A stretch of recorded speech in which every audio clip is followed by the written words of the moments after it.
నెలన్నర రోజుల long gap తర్వాత మన టీమిండియా సెప్టెంబర్ 19వ తేదీ నుండి బంగ్లాదేశ్ టీంతో 2 టెస్ట్ మ్యాచ్ల సిరీస్ ఆడబోతుంది. అండ్ ఈ సిరీస్లో భాగంగా ఫస్ట్ టెస్ట్ మ్యాచ్కి గాను బీసీసీఐ మన టీమిండియా స్క్వాడ్ని అనౌన్స్ చేసింది. సో దులీప్ ట్రోఫీలో ఫస్ట్ రౌండ్ ముగిసిన రోజే బీసీసీఐ మన టీమిండియా స్క్వాడ్ని అనౌన్స్ చేశారు. అది కూడా కేవలం ఫస్ట్ టెస్ట్ మ్యాచ్కి మాత్రమే. సో నార్మల్గా ఒక లాంగ్ సిరీస్ ఉన్నప్పుడు 2 జట్లను ప్రకటించడం మనం ఎక్కువగా చూస్తూ ఉంటాం. బట్ 2 టెస్ట్ మ్యాచ్ల సిరీస్లో కూడా ఫస్ట్ టెస్ట్ మ్యాచ్ కోసం ఒక స్క్వాడ్ను మరి 2 టెస్ట్ మ్యాచ్ కోసం ఇంకో స్క్వాడ్ అనౌన్స్ చేయడం చాలా అంటే చాలా రేర్గా మనం చూస్తూ ఉంటాం. సో సెప్టెంబర్ 19వ తేదీ నుండి 24వ తేదీ వరకు జరగబోయే ఫస్ట్ టెస్ట్ మ్యాచ్ కోసం 16 మందితో కూడిన స్క్వాడ్ను పిక్ చేశారు. అండ్ ఈ స్క్వాడ్లోకి కొంతమంది ఓల్డ్ ప్లేయర్స్ రిటర్న్ అయితే కొంతమంది కొత్త ప్లేయర్స్ కూడా వచ్చారు. అట్ ది సేమ్ టైం స్క్వాడ్లో ఉండాల్సిన కొంతమంది స్టార్ ప్లేయర్స్ కూడా మిస్ అయ్యారు. సో ఓవరాల్గా ముందు మనం 16 మందితో కూడిన స్క్వాడ్ ఎలా ఉందో చూద్దాం. బ్యాట్స్మెన్ రోహిత్ శర్మ, యశస్వి జైస్వాల్, శుభ్మన్ గిల్, విరాట్ కోహ్లీ, కేఎల్ రాహుల్ మరియు Sarfaraz Khan. Wicket keepers Rishabh Pant, Dhruv Jurel. Allrounders Ravi Ashwin, Ravindra Jadeja మరియు అక్షర్ పటేల్. బౌలర్స్ జస్ప్రీత్ బుమ్రా, కుల్దీప్ యాదవ్, మొహమ్మద్ సిరాజ్, ఆకాష్ దీప్ మరియు యశ్ దయాల్. ఈ స్క్వాడ్లో చూసుకుంటే మనకు బ్యాటింగ్ విషయంలో టాప్ ఆర్డర్లో పెద్దగా మార్పులు ఏమీ కనిపించట్లేదు. ఎప్పట్లోనే మరోసారి కెప్టెన్ రోహిత్ శర్మ మరియు జైస్వాల్ ఇద్దరు కలిసి ఓపెనింగ్ చేయబోతున్నారు. అండ్ దెన్ ఆబ్వియస్లీ నెంబర్ 3లో శుభ్మన్ గిల్ కంటిన్యూ అవుతాడు. ఇక తర్వాత విరాట్ కోహ్లీ నెంబర్ 4లో ఆడబోతున్నాడు. సో కోహ్లీ అయితే ఇంగ్లాండ్ జరిగిన 5 టెస్ట్ మ్యాచ్ల సిరీస్ని మిస్ అయ్యాడు. దీంతో అతనికి కూడా ఇది ఒక కంబ్యాక్ సిరీస్ అని చెప్పుకోవచ్చు. సో ఈ టాపర్ విషయంలో మనకి పెద్దగా కన్ఫ్యూజన్ ఏమీ లేదు. బట్ తర్వాత మిడిల్ ఆర్డర్లో చూసుకుంటే మాత్రం నెంబర్ 6 స్పాట్ కోసం ఇద్దరిని పిక్ చేశారు. అందులో ఒకరు కేఎల్ రాహుల్ అయితే మరొకరు సర్ఫరాజ్ ఖాన్. సో రాహుల్ కూడా కోహ్లీలానే ఇంగ్లాండ్తో జరిగిన టెస్ట్ సిరీస్లో కొన్ని మ్యాచ్లు మిస్ అయ్యాడు. దీంతో మన వాళ్ళు మిడిల్ ఆర్డర్లో ఆడేందుకు సర్ఫరాజ్ ఖాన్ పిక్ చేయడం అండ్ అతను అద్భుతంగా పెర్ఫామ్ చేయడం మన కళ్ళారా చూసాం. సో ఇద్దరైతే మిడిల్ ఆర్డర్ రేస్లో కొంతవరకు ముందు వరుసలో నుండి టీంలో ప్లేస్ని సంపాదించగలిగారు. Mainly KL Rahul Duleep trophy first రౌండ్లో ఒక 50 కొట్టాడు, అది కూడా 4th ఇన్నింగ్స్లో బ్యాటింగ్ చేస్తూ. సో ఇండియా బీతో జరిగిన మ్యాచ్లో ఇండియా ఏ టీం ఓడిపోయింది. బట్ స్టిల్ రాహుల్ చాలా మంచి గ్రిట్ ఇన్నింగ్స్ ఆడడం వల్ల తన ప్లేస్ని తిరిగి తీసుకోగలిగాడు. అలాగే సర్ఫరాజ్ ఖాన్ చూసుకున్న టీం బీ తరపున సెకండ్ ఇన్నింగ్స్లో చాలా మంచి బ్యాటింగ్ చేశాడు. ఒక క్విక్ ఫైర్ 46 రన్స్ కొట్టాడు. పైగా ముందు చెప్పుకున్నట్టు ఇంగ్లాండ్తో జరిగిన సిరీస్లో కూడా బాగా రాణించాడు. దీంతో సర్ఫరాజ్ ఖాన్ తన ప్లేస్ని రీటైన్ చేసుకోగలిగాడు, అది కూడా శ్రేయస్ అయ్యర్ లాంటి ఒక సీనియర్ ప్లేయర్ని వెనక్కి నెట్టి. సో స్క్వాడ్లో అయితే మిడిల్ ఆర్డర్లో శ్రేయస్ అయ్యర్ మిస్ అయ్యాడు. అండ్ ఇదైతే అతని ఫ్యాన్స్కి చాలా బాధ కలిగించే విషయం. ఎందుకంటే ఇప్పటికే శ్రేయస్ అయ్యర్ T20 ఫార్మాట్లో చాలా వరకు కనుమరుగైపోయాడు. అతను కేవలం లాంగర్ ఫార్మాట్స్ అయిన టెస్ట్ మరియు వన్డేలోనే మనకి ఎక్కువ కనిపిస్తున్నాడు. మెయిన్లీ టెస్ట్ ఫార్మాట్లో ఇండియాలో మ్యాచెస్ ఆడినప్పుడు అతని పెర్ఫార్మెన్స్ వేరే లెవెల్లో ఉండేది. సో అలాంటి శ్రేయస్ అయ్యర్ స్క్వాడ్లో మిస్ అవ్వడం చాలా వరకు దురదృష్టం. ఇన్ఫాక్ట్ అతను దులీప్ ట్రోఫీ ఫస్ట్ రౌండ్లో కూడా ఒక 50 కొట్టాడు. బట్ స్టిల్ ఈ స్క్వాడ్లో అయితే చోటు దక్కించుకోలేకపోయాడు. అలాగే ఇంగ్లాండ్తో జరిగిన సిరీస్లో మనం రజత్ పటిదార్ మరియు దేవదత్ పడిక్కల్ లాంటి ప్లేయర్స్ని కూడా మిడిల్ ఆర్డర్లో ఆడడం చూసాం. ఈవెన్ కేఎస్ భరత్ కూడా స్క్వాడ్లో కనిపించాడు. బట్ ఇప్పుడు ఈ ముగ్గురు చూసుకుంటే టీంలో తమ ప్లేస్ను రీటైన్ చేసుకోలేకపోయారు. ఇక వికెట్ కీపర్స్ విషయానికి వస్తే biggest thing Rishabh Pant is back. So almost 20 months తర్వాత రిషబ్ పంత్ మళ్ళీ మన టీమిండియా టెస్ట్ టీంలోకి కంబ్యాక్ అవ్వబోతున్నాడు.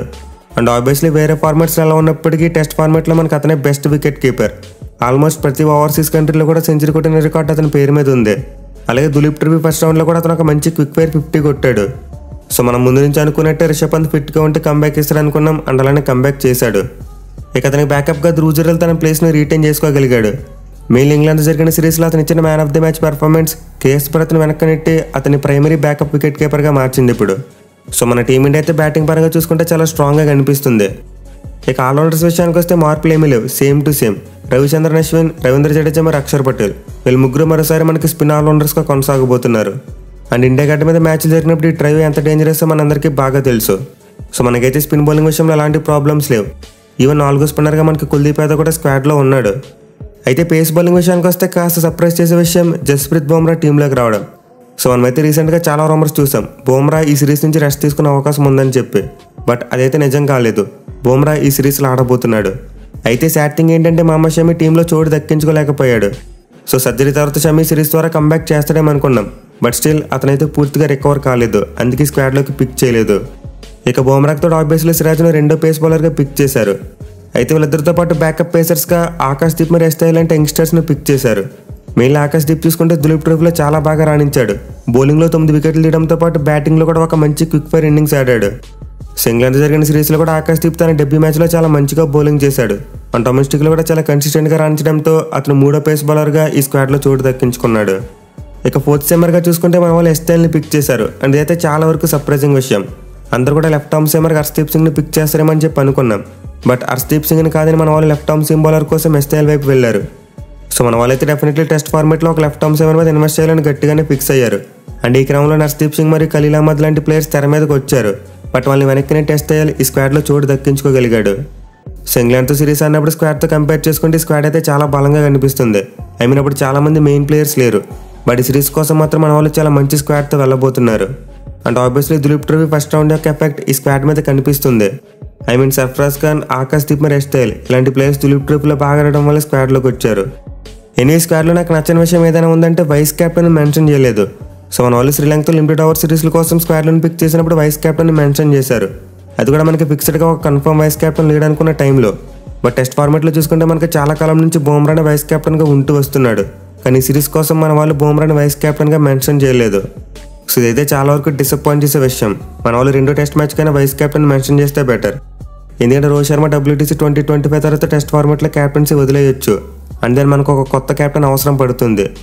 సో దానికోసమైనా సరే మన వాళ్ళు ఎప్పటి నుండి ఒక వైస్ కెప్టెన్ రెడీ చేసుకోవాలి. అండ్ ఆల్సీ స్క్వాడ్ని పిక్ చేసే విషయంలో గంభీర్ మార్క్ కూడా కనిపించింది. అతను ఒకవైపు సీనియర్ ప్లేయర్స్ని పిక్ చేసిన యంగ్స్టర్స్ కూడా అవకాశాలు ఇచ్చాడు. మెయిన్లీ కేకేఆర్ ప్లేయర్స్కి ఎక్కువ అవకాశాలు ఇస్తాడని చెప్పి అతని మీద పడేడ్చారు. బట్ గంభీర్ చూసుకుంటే స్క్వాడ్లోకి కేకేఆర్ ప్లేయర్స్ని పిక్ చేసే ఛాన్స్ ఉన్నప్పటికీ అది చేయలేదు. శ్రేయస్ అయ్యర్ని పక్కన పెట్టేశాడు, అలాగే హర్షిత్ రాణాని కూడా పక్కన పెట్టాడు. సో దులీప్ ట్రిపుల్ వీళ్ళ పెర్ఫార్మెన్స్ చూసి ఖచ్చితంగా వాళ్ళని పిక్ చేసుకోవచ్చు కావాలనుకుంటే. బట్ గంభీర్ మాత్రం అలాంటి ఫేవరెటిజం చూపించకుండా టీమ్ కాంబినేషన్ గురించి ఆలోచించి చాలా ప్రాపర్గా టీంని పిక్ చేయించాడు. సో చూడాలి మరి గంభీర్ కోచింగ్లో మన టెస్ట్ టీం ఏ మేరకు రాణిస్తుంది అనేది.